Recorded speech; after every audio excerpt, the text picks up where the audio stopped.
This happened about a year ago, and honestly, I wish I could forget it. I'm not the kind of bloke who talks to strangers. Never have been. I keep my headphones in, scroll through my phone, and mind my own business. That's just how I am.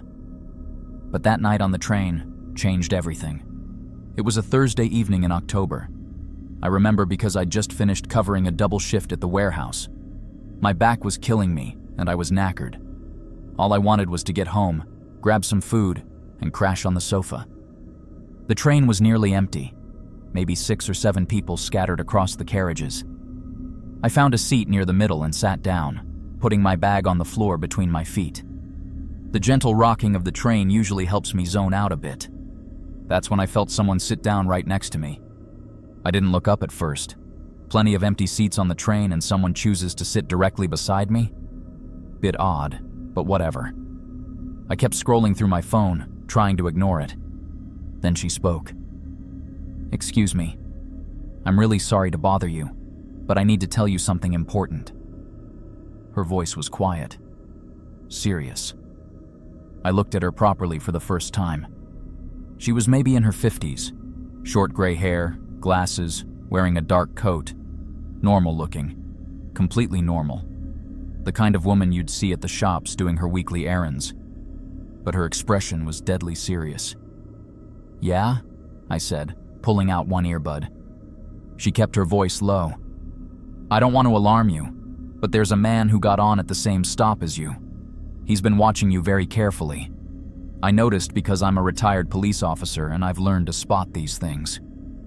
My stomach dropped a bit. "What do you mean, watching me?" "He's sitting 3 rows behind you. Gray hoodie. He hasn't looked at his phone once, hasn't read anything. He's just been staring at you. And when you put your bag down, he leaned forward like he was trying to see inside it or read something on it." I felt my pulse quicken. "Are you sure?" "I've been watching him for 15 minutes, she said calmly. "I know predatory behavior when I see it. Now, I need you to listen carefully. Where are you getting off?" "Sutton. 2 more stops." She nodded. "Right. Here's what I want you to do. When we get to Sutton, get off normally. Don't rush. Don't look back. Walk straight to the station exit where there are people and lights. If he follows you off, go directly to the taxi rank or inside a shop. Somewhere public with CCTV. Do not go down any side streets. Do not go home if you think he's still following. Call someone. A friend, family, anyone. And if you feel threatened at any point, call 999 immediately. Understood?" I nodded, my mouth suddenly dry. "Yeah, thanks. Thank you for telling me." "I have a son about your age," she said quietly. "I'd want someone to tell him." The train started slowing down. My stop was next. My heart was hammering now. "One more thing," she said. "When you get off, I want you to take out your phone and pretend to be on a call. Talk loudly. Say where you are. It makes you less of a target. Predators want easy, quiet victims." The train pulled into Sutton. The doors opened. I stood up, grabbed my bag, and stepped onto the platform. I pulled out my phone and held it to my ear. "Yeah, mate. I'm just at Sutton Station now," I said loudly to no one. "I'll be at the taxi rank in 2 minutes. Yeah, see you soon." I walked toward the exit, resisting every urge to look back. My legs felt weak, but I kept moving. Bright lights ahead. People. Safety. I reached the ticket barriers and tapped out, kept walking toward the main entrance where the taxi rank was. That's when I risked a glance over my shoulder. He was there. Gray hoodie, just like she'd said. Maybe early 30s, medium build.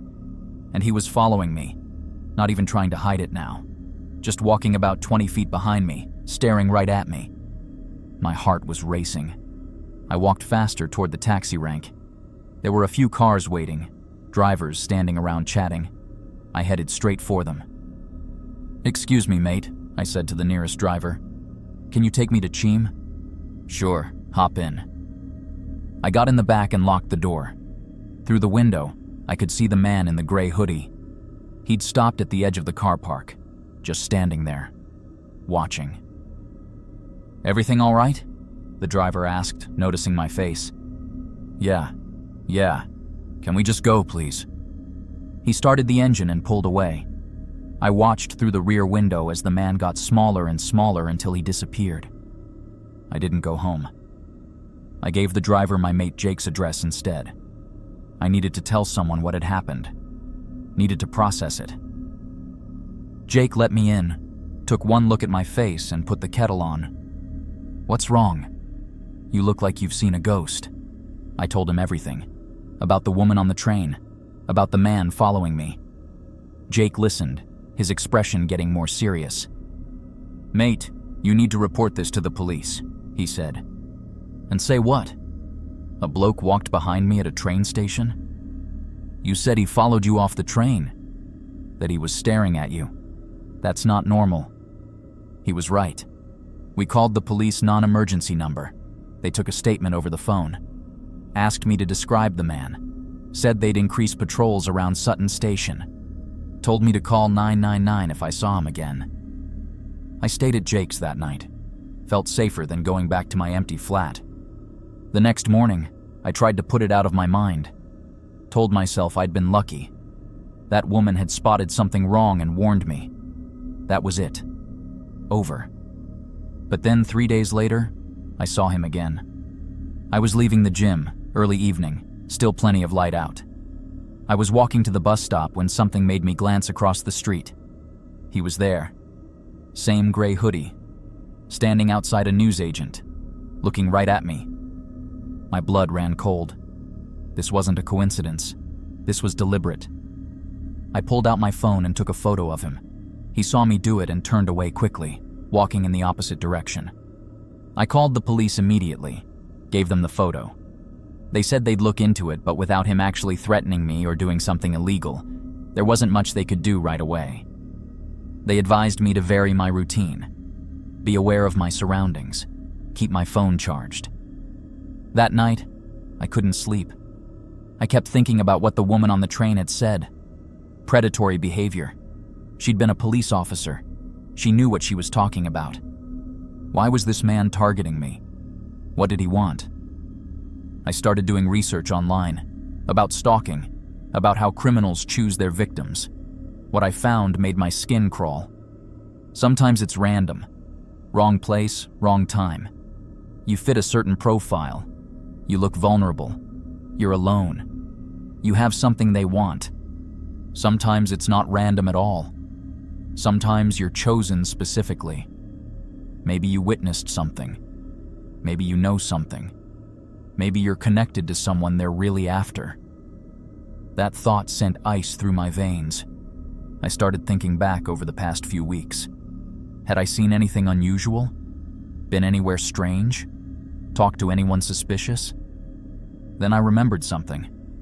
About 2 weeks before that night on the train, I'd been working late at the warehouse.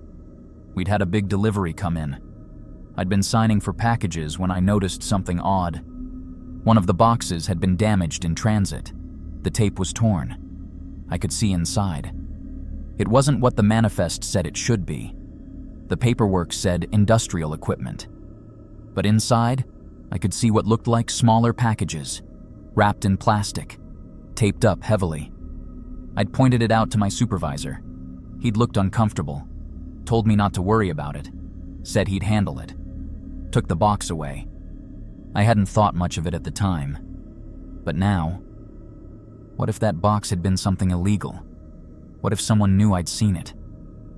I called the police again. This time I asked to speak to someone about the stalking case. I told them about the box, about my supervisor's reaction. They listened, asked me questions, took notes, said they'd look into it. 2 days later, 2 detectives came to my flat. They asked me to go through everything again. Every detail about the box, about my supervisor, about the man who'd been following me. Then they showed me a photo. Is this the man you saw? It was him. The gray hoodie guy. Clear as day. Yeah, that's him. Who is he? The detectives exchanged a glance. His name is Craig Mullins. He's got previous convictions for assault and intimidation. We believe he works as an enforcer for a drug distribution network that's been operating in South London. My stomach dropped. Drugs? We think your warehouse has been used as a drop point. Shipments come in mixed with legitimate deliveries. Someone on the inside helps move them through. When you spotted that damaged box, you became a problem. A problem? You saw something you weren't supposed to see. They couldn't be sure if you'd reported it or not. Mullins was likely sent to scare you. Make sure you kept quiet. Or worse. I felt sick. Worse? The detective's face was grim. There have been 3 murders in the past 2 years connected to this network. People who knew too much. Witnesses. One of them was found in the woods near Epsom, another in the Thames. The third just disappeared. We never found the body. Jesus Christ. I could have been number 4. The woman on the train, I said suddenly. The one who warned me. Who was she? We're trying to identify her, the detective said. We've pulled CCTV from the station, but the footage is patchy. We're asking you to try to remember as much detail as possible. What she looked like. What exactly she said. It's possible she's an undercover officer from another unit. It's possible she's a concerned civilian. Either way, she likely saved your life. They asked me to go through my warehouse records, help them identify other suspicious deliveries. I did. I told them everything I could remember. Within a week, they'd raided the warehouse, arrested my supervisor and 2 other employees, found evidence of drugs being moved through the facility, seized records, made multiple arrests. Craig Mullins was picked up trying to leave the country. They found messages on his phone, instructions about me, about handling the problem at Sutton Station. The detective told me later what that meant. I was supposed to be followed home that night. Mullins had planned to wait until I was alone, in a quiet area, and then, well, they found a knife in his flat. My address written on a piece of paper. If that woman hadn't warned me, if I'd walked home down my usual route through the back streets instead of going straight to the taxi rank. I don't like to think about it. The case went to trial 6 months later. I had to testify. Tell the whole story. It was terrifying, sitting in that courtroom, looking at Mullins and my former supervisor and all the others. But they were convicted. Mullins got 15 years for conspiracy to murder, drug trafficking, and other charges. My supervisor got 12. The others got varying sentences. I never did find out who that woman on the train was. The police couldn't identify her from the CCTV. She'd kept her head down, face partially hidden, like she knew where the cameras were. One detective told me privately that he thought she might have been an undercover officer. Maybe someone who'd been watching the network. Maybe someone who'd spotted Mullins following me and decided to intervene. But they never confirmed it. Never told me for sure. Sometimes I think about her. Wonder who she was. Why she helped me. Whether she knew just how much danger I was really in. I've changed jobs now. Moved to a different area. Started fresh. I don't work in warehouses anymore. I'm careful about where I go, who I trust. And I pay attention now.